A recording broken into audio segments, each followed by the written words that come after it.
తాకట్టులో ఉన్న బంగారాన్ని విడిపించి ఆ రోజు ఆన్లైన్ రేటుకే మేము కొంటాం. Sharma gold company.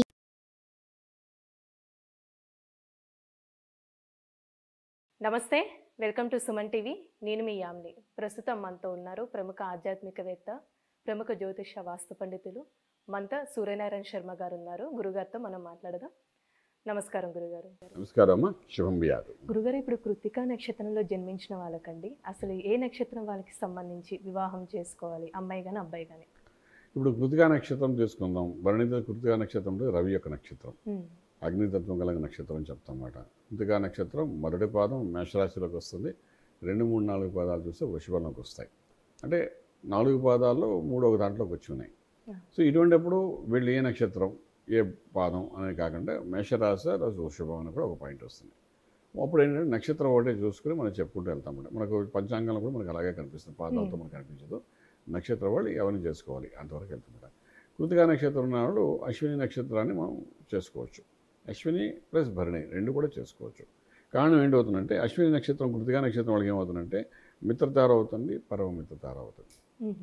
ఈ మిత్రత్వం పరమమిత్రత్వం అంటే ఇదేంటంటే చాలామంది వ్యాపార వ్యవహారాల కోసమని కొన్ని పనుల కోసమని ఆ తారాబలము మిత్రం పరమిత్రం అంటారు. కానీ వివాహ వ్యవస్థలో కూడా మనకి ఏంటంటే మిత్రతార ఇంకేది అవకాశం దొరకకపోతే పరమమిత్రతారతో కూడిన నక్షత్రాలు కూడా చేస్తుంటారు. అప్పుడు కారణం ఏంటంటే మిత్రత్వం పెరిగితేనే కానీ స్నేహం అన్నది పెరగాలి. వివాహం దాంట్లో ఒక స్నేహపూర్వకమైన ఆహ్లాదకరమైన వాతావరణం పెరగాలి వాడికి. అంచేత ఏం చేస్తారంటే మనం అశ్విని ప్లస్ భరణి నక్షత్రాన్ని ఒక పాజిటివ్గా తీసుకోవచ్చు. మళ్ళీ again we have to see the number count ఎలా ఉంది, పాయింట్స్ ఎన్ని మార్కులు వచ్చాయి అని కూడా చూసుకోవాలి. చాలా సంపడుతుందన్నమాట. అలాగే ఈ కృతికా నక్షత్రం వాళ్ళకి ఎప్పుడైతే మనం తీసుకుంటామో ఇక రోహిణి నక్షత్రం మంచి సంపత్తారుగా కనబడుతుందన్నమాట. సో రోహిణి నక్షత్రం అనేసరికి మనం ఏం చేస్తామంటే ఈ అమ్మాయికి రోహిణి నక్షత్రం ఉన్న ఇంటికి వెళ్ళాలి. వైస్ వెర్సా చూసుకుంటే రోహిణి నక్షత్రం వాళ్ళు ఏదైతే అంటే సంపద, ఈ అమ్మాయి వెళ్ళడం వల్ల వాళ్ళకి సంపద అది కలిసి రావడం అది మనకు కనిపిస్తుంది అన్నమాట. సో సంపద అని కావాలా, మిత్రత్వం కావాలా, వాళ్ళు ఉంటున్న ఇంటి వ్యవహారాన్ని బట్టి. ఇప్పుడు నా దగ్గర 100 కోట్లు ఉన్నాయి అనుకుందాం. నాకు సంపదతో పనే ఉంది. నేనేమో మంచి మిత్రత్వం ఉన్న వ్యక్తి కావాలి, అందరూ స్నేహభావాలతో కలిసి ఉండే ఇంటి కోడలు వస్తే బాగుంది మనం అనుకుంటాం. ఏముంది, డబ్బుకి ఏముంది, మన దగ్గర ఉన్నది. మనం ఒక చిన్న పేద కుటుంబంలో వచ్చినా కూడా పర్వాలేదు, మనకు అన్ని రకాల మిత్రత్వంతో ఉంటే బాగుంది అనుకుంటాం. సంపద ఎక్స్పెక్ట్ చేయము, అవసరం లేదనుకుంటాం. సో అలాంటప్పుడు ఏం చేస్తారంటే వీళ్ళు ఈ యొక్క సంపద ద్వారా కాకుండా మిత్ర ద్వారా తీసుకుంటారు.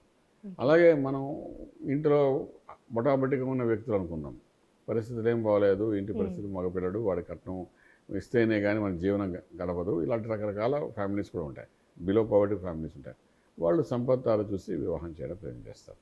ఈ అమ్మాయి వస్తే మనకు అన్నీ కలిసి రావాలి కదా అని చెప్పి.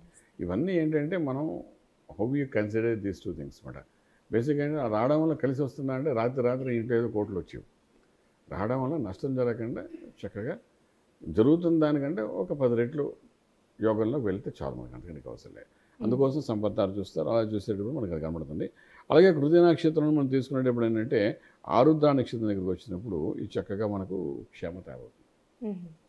క్షేమతార అనేసరికి ఇంటికి వచ్చితే అందరూ క్షేమం ఉన్నారు. ప్రయాణాలకి క్షేమతార పెడతారు యాక్చువల్లీ. కానీ ఈ వివాహ వ్యవస్థ కూడా అది చూస్తుంటారు. ఒకసారి ఇంకే తారలో సూట్ అవ్వలేదు అనుకోండి, అప్పుడు క్షేమతార కూడా చూస్తారు. మన ఇంట్లో చాలా రోజుల నుండి చాలా ఆటంకాలు జరుగుతున్నాయి, ఏది గుడ్ న్యూస్ జరగట్లేదు, ఏది మొదలుపెట్టినా జరుగుతుంది. ఒకసారి ఇంట్లో కోడలు వచ్చిన వేళ విశేషం ఇంట్లో అందరూ క్షేమంగా ఉండి అందరూ బాగా ఉండాలని కోరికతో ఉన్నారు. అంటే డబ్బువే ప్రధానం అని చూడరు ఇక్కడ. డబ్బు ప్రధానం చూసుకుని చేసేది మాత్రం చాలా ఇవాళ రేపు చాలామంది అడుగుతుంటారు, నన్ను కూడా అడుగుతుంటారు. అండ్ ఒక 500 కోట్లు ఉంటేనే మనకు ఆస్తి, మాకు ఆ జాతకాన్ని మ్యాచింగ్ తీసుకురాకండి అంటుంటారు కొంతమంది వైశ్యాస్, కొంతమంది చౌదరీస్. అంటే వాళ్ళకి అంతకంటే తక్కువ వాళ్ళతో మేము కలవాలని అనుకోవట్లేదు అంటారు. అంటే ఏంటి, సంపదతోనే వాళ్ళు మ్యాచ్ చేస్తున్నారు అంతే తప్ప వేరే దాంట్లో కాదు. సో అలాగ అనుకునే వాళ్ళు కూడా ఉంటారు. వాళ్ళకి నాకు మిగిలిన సంబంధం లేదు, ఎన్ని కోట్లు తెస్తున్నావు అనే పాయింట్ మీద ఉంటుంటాం కదా. సో ఇక్కడ మనకు రోహిణి నక్షత్రంకి వచ్చినప్పుడు ఏంటంటే ఆల్మోస్ట్ ఈ యొక్క నక్షత్రాల్లో మనకు ఏదైతే ఉందో అందులో పునర్వసు నక్షత్రం ఒకటి, ఆశ్లేష నక్షత్రం ఒకటి, ఈ రెండు కూడా మంచి పవర్ఫుల్గా పనిచేస్తుంటాం. సో ఇక్కడ మళ్ళీ పాయింట్స్ మనకు కౌంట్ అవుతాయి. ఇందాక మనం మాట్లాడుకుంటుంటే ఒకసారి నక్షత్రాల సంధి బాగున్నాయి అనుకుంటే అదే దాని తారాబలం. ఆ తారలన్నింటికి ఉన్న బలం పాయింట్స్ ఎన్ని ఉన్నాయి, పాయింట్స్ పాయింట్ ఆఫ్ వ్యూ కూడా చూస్తారు. ఆ పాయింట్ కాన్సెప్ట్ చూసినప్పుడు అంటే ఇప్పుడు నేను చెప్పిన ఈ 5 నక్షత్రాలతో కానీ ఏదైనా తీసుకుంటే అప్పుడు వాళ్ళకి వచ్చే పాయింట్స్ 24 మార్కులు వచ్చాయా, 30 మార్కులు వచ్చాయా, 36 వచ్చాయి, 32కి 36కి 32 వచ్చాయి, 34 వచ్చాయి చూసుకుంటాయి. ఇంకా హైయెస్ట్ పాయింట్స్ బాగా వస్తున్నాయి కూడా ఈ 5 నక్షత్రాలు, మొత్తం 15 నక్షత్రాలు ఉన్నాయి. అందులో 5 నక్షత్రాలు ఈరోజు మాట్లాడుకున్నాం. ఇందులో దేంతో అయినా సరే ఒక హైయెస్ట్ పాయింట్స్ వచ్చాయనుకోండి, 20-25 అలా వచ్చాయనుకోండి, డెఫినెట్లీ ఇంకొంచెం అడుగు ముందేస్తారు. ఇదేంటంటే బేసిక్గా ఇది ఒక స్టెప్ మ్యారిటల్ లైఫ్కి పునాది లాంటిది. ఒక స్టెప్ వేయడం, తర్వాత జాతక కలిసేటప్పుడు పంచమ భావం, సప్తమ భావం, లగ్నాలు, 159 కాంబినేషన్స్ రకరకాలుగా మనం చూస్తాము. బేసిక్గా ఇది కానీ మ్యాచ్ అయితే ఒక అడుగు వేసి అప్పుడు మిగిలిన చూడడం మనం పెడతాం. సో ఇదైతే మనం చూసుకోవాల్సిన ముఖ్యాంశం. ఇలా చూసుకుంటే కానీ ముందుకు వెళ్తే మాత్రం డెఫినెట్గా మనకు యోగం అనేది ఆరంభం అవుతుంది అంతే. యోగం ఆరంభించడం వేరు, యోగాన్ని నిలబెట్టుకోవడం వేరు ఉంటుంది. నిలబెట్టుకోవడం ఇవన్నీ చూడాలి అనుకున్నప్పుడు ఏంటంటే నిలబెట్టడానికి కావాల్సిన అదర్ ఆస్పెక్ట్స్ కూడా మనం చూస్తాం. ఈ తారాబలం ఏంది, చంద్రబలం ఏంది, తర్వాత పంచమ భావం, సప్తమ భావం, లగ్నాదు ఎలా ఉంది, చంద్ర లగ్నాదు పంచమ భావం, ఇలా రకరకాలుగా మనం చూసుకుంటేనే కానీ మనకు చూసేవాడు చూసినంత. ఎన్ని చేసినా సరే నేను చెప్పాలనుకున్న విషయం అంటే గొడవలు పడకుండా ఉండలేరు, చిరాకులు పరాకులు లేకుండా ఏ ఫ్యామిలీలో లేదు. శ్రీరామచంద్రులు అనే వాళ్ళే మహాచక్రవర్తి, అరణ్యవాసం కష్టాలు సుఖాలు చూస్తారు. ఆయనకి పంచమహాపురుష యోగాలని 5 రకాల యోగాలు ఉన్నాయి. అందువల్ల ఆయన శ్రీరామచంద్రుడు అయ్యారు, దేవుడు అయ్యాడు.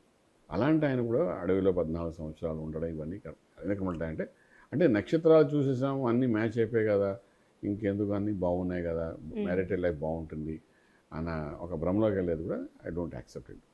ఇది ఓన్లీ బేసిక్. ఓకే, డిస్టర్బ్ అవ్వకుండా లైఫ్ నడుస్తుంది. ఎంతవరకు మళ్ళీ గోచారు, గ్రహచారు ఇవన్నీ మన జాతకాల్లో మళ్ళీ వచ్చేస్తాం బ్యాకప్ మళ్ళీ.